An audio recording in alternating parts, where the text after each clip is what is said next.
Lots of Tesla stock news today, and we'll start with a bullish rumor, which I think is not priced in at all because the stock so far is down, giving us a buying opportunity. The Model Y 4680 version is off the shelves because the 4680 battery has made significant improvements with a new cell that has an energy density of nearly 290 watt-hours per kilogram. During his team have made awesome progress if this is true. It is the energy density of the cell, not the energy density of the pack. The limiting factor has done some comparisons before. If we plug in the new energy density number here, the adjusted energy density should be incredibly impressive. Also remember, this would be just their second iteration of the battery. There are many more improvements to come. Of course, it may turn out that this rumor is not true, but there's a good chance that maybe it is. For example, Chris certainly had some correct information about the refreshed Model 3, although not all of it was correct if I go back enough, but it was largely in the right direction, and he verified that these pictures were indeed the actual refreshed Model 3, and very quickly after this, we found out that was the case. So this information from Chris, it appears, comes from some insider at Tesla. For example, look at this rumor about the energy storage plant. This was on March 21st. And then on April 9th, it was actually announced. So if you are saying that the information from Chris is not reliable at all, you are factually incorrect. It's not always precisely on point, but generally there's something there. Now maybe something got lost in translation in the rumor, that maybe it's not 18% better, maybe it's 15% better, and maybe possibly it could be up to 18% or something like that. Tesla has told us before that the Cybertruck is about 10% more energy dense. So maybe this rumor, for example, could be about the energy density being up to 18% higher, but maybe they still expect 10%. We just don't know. Maybe they have this one prototype that is 18% better, but maybe it has some other drawbacks, and maybe therefore Tesla will not go with that option in the end. But either way, I think there's probably something here. And if this rumor turns out to be fully true, this would be quite bullish. Tesla Model 3 Highland early customers have just received an email requesting delivery location details. There are also multiple other people confirming that this is indeed true because they also received these emails. I just counted 4 instances, so it seems that delays would be quite unlikely if Tesla is already contacting these people. A legal team that forced Tesla's directors to agree in July to return more than $700 million in compensation to the automaker for allegedly overpaying themselves are now seeking a huge payday of their own. They asked the judge to approve $229 million in fees, or $10,690 an hour. Maybe we should sue them for excessive compensation. ARK Invest just sold Tesla stock again. This time it is about half the size of yesterday. Tesla stock is still by far their number one position, and their allocation has just moved from 11.3% to 11.2%. Alexandra used to be a money manager in the past, and she finds this a bit odd. She thinks that ARK Invest does that to please institutional investors. And before, she said ARK Invest can have 25% of its funds in one sector, so in theory, they could hold quite a bit more Tesla stock still. But they do have internal guidelines that say to stop buying over 10%. There's just nothing that says you have to sell when it's over 10%. I mean, Kathy's position is still a bit over 10%. But recently, to me, it appears that ARK Invest has been trying to keep the allocation exactly at around 11%. Currently, it's at 11.2%, so I would not be surprised to see more Tesla stock sales. Troy's latest public delivery estimate is at 442,000, so down by 5,000 units this time from his previous estimate, but the analyst consensus still remains unchanged. Like I said before, I'm keeping my expectations relatively low for this quarter, but next quarter I think we will do pretty well. Everyone should know by now that Tesla Q3 deliveries will be below Q2 deliveries of 466,000. The street is currently modeling Q3 deliveries of 462,000, but most Tesla stock analysts have not updated their Q3 forecasts since China ran out of Model 3 inventory to sell a few weeks ago. In addition, Giga Texas production has been paused for plant upgrades since September 6th, which Elon and Zach spoke about on the Q2 conference call. Tesla Investment Relations will put out their Wall Street survey of Q3 deliveries a few days before the deliveries are actually announced, which I expect will be 440,000, which implies much less risk of a negative surprise. In the end, the buy side drives whether there is a surprise or not, since they are the marginal buyers and sellers of Tesla stock, and the buy side is well aware of the Model 3 transition to Highland. Either way, with Q4 the start of deliveries for both Model 3 Highland and Cybertruck, I expect management to reiterate on the Q3 conference call expectations of 2023 deliveries of 1.8 million deliveries, which would imply record quarterly deliveries for Q4. If you are a newer investor, the difference between the sell side and the buy side is actually really confusing at first, because both of them can actually buy Tesla stock. Think about Morgan Stanley. They own Tesla stock, but they are on the sell side. That's because they give price targets, but also they sell financial products. Their job really, when they give a price target, is to get you to move your money and ideally do all of these transactions with them. That's their job. The buy side would be analysts or managers, money managers that actually manage money, and they don't necessarily give price targets. For example, Ross Gerber would be on the buy side. He has a fund. He does not give Tesla stock price targets really, and he just buys Tesla stock. He manages a portfolio. He does not try to get you to trade Tesla stock through his brokerage, let's say. James just published his delivery estimate, which is 440,000 for this quarter. I think if Tesla launched the refresh Model 3 next quarter, all of these delivery estimates would have remained higher. So to me, as a long-term Tesla stock investor, this is mostly noise, but I would not be surprised to see Tesla stock go down a little bit because estimates are going down. Tesla has drawn up plans to make and sell battery storage systems in India and submitted a proposal to officials seeking incentives to build a factory. Two people aware of the plan said its renewables push has not been reported so far, so this is new news. Specifically, Powerwalls were mentioned. Although Tesla sought a number of incentives to set up a battery storage factory, Indian officials conveyed these would not be available. But they added that the government could help create a fair business model for the company by offering subsidies to those purchasing such products. While both Tesla and the Indian government remain keen on the proposal and New Delhi continues to review it, it is not certain if the plan will be realized. More than a fifth of new EU car registrations are now fully electric, specifically 21% in August. In China, Tesla just won this award. Tesla's Shanghai Gigafactory has repeatedly set new efficiency records since settling in Shanghai's free trade zone. In the meantime, here's another sign of discrimination against Tesla. China Northwestern Polytechnic University bans Tesla access to campus area. This is a top university in China, one of the 87 institutions sanctioned by the US, offering aviation, navigation, and astronautics majors. I'm guessing this ban has to do with the sensitive nature of this particular university. It's just one university, so I don't see this as a big deal. New at 10, a Northwest Indiana homeowner says if he had been in the basement when a Tesla crashed into his home, he has no doubt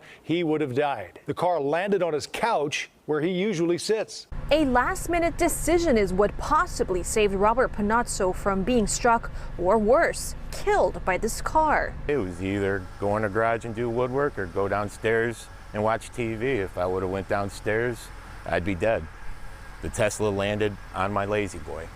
That's because Sunday morning, this Tesla crashed into the basement of his home. He didn't see it happen, but he did feel it. I opened the door to go downstairs and my house was filled with smoke. And then I knew something exploded in my house. I didn't know what it was. Went downstairs, seen a Tesla and two young adults. Robert says the driver was arrested for driving under the influence. It's also how he thinks something like this could have happened. It is a curve. There's a curve leading to the house. There's no reason a vehicle should have went 200 yards around off that curb and into my house. No one was seriously injured. Why do you think CBS would lead this story by saying, oh, this was a Tesla vehicle that crashed into this house, instead of saying this driver was impaired and he just happened to be in a Tesla? They are making it sound as if though Tesla is at fault here. But surprisingly, there's also this positive story about Tesla in The Atlantic titled "America is just now entering the age of Tesla. No matter how the UAW strike ends, for now and probably for years to come, all electrified roads lead to Tesla. It faces unprecedented competition, but the legacy car makers are stuck in neutral." In the meantime, UAW said that 190 workers went on strike at Mercedes supplier ZF's plant in Alabama, demanding higher pay and better healthcare benefits. So it's not just Ford, GM, and Stellantis, it's also Mercedes now that is perhaps going to suffer here as well. Tesla has just launched a new Referral Program award. You can enter for your chance at a free Model 3 Performance. One winner will be selected at random to receive a Model 3 Performance on October 6th of this year. It says multiple entries allowed.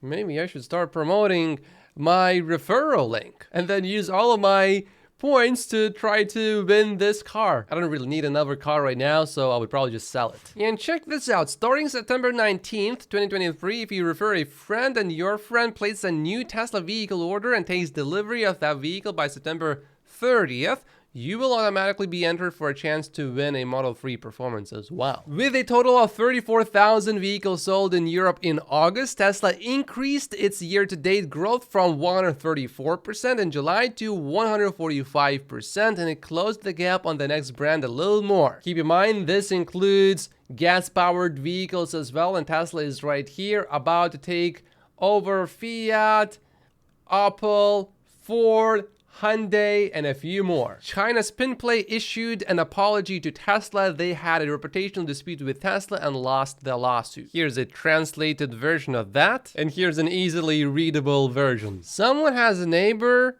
who possibly actually has a Cybertruck here. I'm not 100% sure if it is indeed a Cybertruck, but it looks very similar to it. I would love to have a neighbor like this. Someone just spotted a Cybertruck doing an acceleration test, and it looks fairly fast to me. Someone tried to find out exactly how fast it got to 60 miles an hour, and his calculation was that the Cybertruck did that in 3.23 seconds. But my question would be, when exactly did it hit 60 miles an hour though? How would you know? So it's not exactly clear how fast the Cybertruck is going to be, but I think it is going to be pretty fast. Someone just bought a Tesla car, went to their workplace, and after the co-workers test drove the car, they all said they would buy Tesla as their next car. The ones that test drove the car said that. A presidential candidate pledged on Wednesday yesterday to slow America's transition to electric vehicles, repeal regulations related to environmental, social, and governance considerations, and dramatically ramp up domestic fossil fuel production if he were elected. However, looking at this chart right here, it does not seem that he is likely to win. If anything, his chances seemingly are going down. At least they have been recently. By recently, I mean pretty much this whole year. Someone just met a Volkswagen ID4 owner today. How do you like it? I wish someone would steal it. Bad software, no updates, no hope, a disaster. More refresh Model 3s were just spotted being delivered, probably to Tesla stores in China, but I haven't seen an actual delivery of a single one yet to a customer. A new Cybertruck has been spotted with a different wrap. There have been so many different wraps. There's something probably going on with these wraps. It seems that maybe you will be able to customize them to at least some extent. How do you guys like this one? Then the image was smaller. I didn't mind it as much, but when I zoomed in to this size, I don't know. I'm not a fan of this one. This is an unconventional wrap on top of an unconventional vehicle. Over the last 24 hours, we have received many reports of an increase in Highland test vehicles spotted throughout California and Lower Oregon. Tesla scope continues here. As we hinted at 3 weeks ago, validation drives of release candidates are now underway. with some additions still tentatively delayed until January. This is very encouraging news to see that expected timelines are being met, with further progress taking place soon. I expect the refresh Model 3 to come out in North America in the beginning of next year. Joe Tagmeyer, who provides us with drone footage of Giga, Texas, says that I expect production to continue the pause until the end of September, although, as I point out in my video today, more employee cars are in the parking lot, so testing, training, and calibration work may be underway with all the new equipment, processes, and changes going on inside. There's a comment here. EOL employees are returning to work already. Production associates return next week. EOL, I guess, stands for end of line employees. So indeed, it seems that next week the production should restart. Farzad just made a prediction and the Tesla Economist strongly disagreed with it. Gas cars will become obsolete in 2 to 3 years with the adoption of EVs and autonomous driving because of lower costs and better safety. Mainstream media will push the narrative that governments pushed a transition no one wanted and will try to smear companies like Tesla. But the Tesla Economist says, way too hyper, simply not possible. Well, in many cases, if you do the math right now in terms of cost of ownership, in many cases, it already makes a lot more sense to buy an EV, but many people have not done the math. So the sticker prices have to come down a little bit more to be cheaper than the sticker prices of gas-powered vehicles, and also the charging issue has to be addressed. Some people still think that you can't really road trip in Teslas, and I personally took a few road trips before, and if I'm in a rush, I would prefer to go in a gas-powered vehicle. If I'm in a rush. If I'm not in a rush, I would prefer to go in an EV. But over time, that will change. Will it change in 2 to 3 years? That's quite bullish. So if it does happen, it will exceed my expectations. NIO has officially unveiled their first smartphone. Pricing starts around $900 and deliveries start on September 28th. NIO said it expects at least half of its users to buy it. So instead of making their vehicles better and more affordable and improving them, they are adding a phone. Interesting choice. The CEO of NIO explains why they are building and selling phones. It's not because cell phone companies are building cars, much less because our car business is unprofitable, so we have to count on cell phone sales to make a profit. The reason is simple. NIO users need a phone that seamlessly connects with NIO cars. And we want to make a phone that makes NIO vehicles more driver-friendly. Of course, they could just build a good app that works, just like Tesla has done, and that app works. I don't have any issues with the Tesla app on my phone.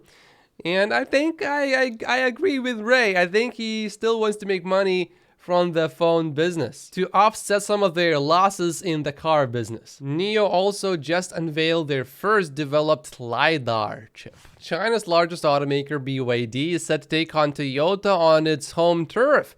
BYD launched the all-electric Dolphin hatchback starting at about $24,500 in Japan yesterday as it looks to take on Toyota head-on. Tesla has been having a tough time in Japan overall, so it will be interesting to see if BYD will do any better. Japanese love buying Japanese cars. Jaguar has signed an agreement with Tesla to provide drivers of its next-generation EVs with access to Tesla's supercharger network in the US, Canada, and Mexico. All new Jaguars sold in the region from 2025 will have full integration of NACS. Lucid has received a license to operate its manufacturing plant in Saudi Arabia, but this plant will not initially build cars from the ground up. Instead, Lucid will send partially assembled vehicles from its other plant in Arizona to Saudi Arabia, where the cars will be fully assembled. Bradford says that in his opinion, Tesla stock is not down because of the Fed meeting. It's down because of the news of the Austin stoppage, where it's not producing the Model Y anymore right now, is spreading. He says it's short term, but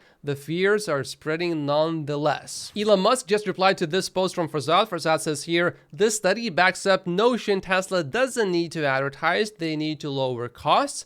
19% of the US wants to own EVs, that's about 30 million cars. The current US EV fleet is 1.7 million. Hard to believe they aren't aware of Tesla, likely waiting for the right price. Here's the research that Farzad was referencing. Elon said affordability is the top issue by far, but James strongly disagrees. He says the average price of a new car sold in the US was $48,300. but Tesla's average selling price is below that number already, even before state and federal tax credits. As promised to my Patreon supporters, I uploaded this warning update yesterday, and if you haven't watched it yet, watch it in the next 24 hours because some people are starting to figure it out already. By joining my Patreon, you will get access to how much I think it is fair to pay per Tesla share each year between 2023 and 2033. If you sign up for the investor tier of support, you will also get my valuation model of Tesla stock with a 45-minute video walkthrough. A big thanks goes to all of my Patreon supporters. Make sure to like and subscribe if you haven't yet, and I will see you in the next video. Thank you so much for watching.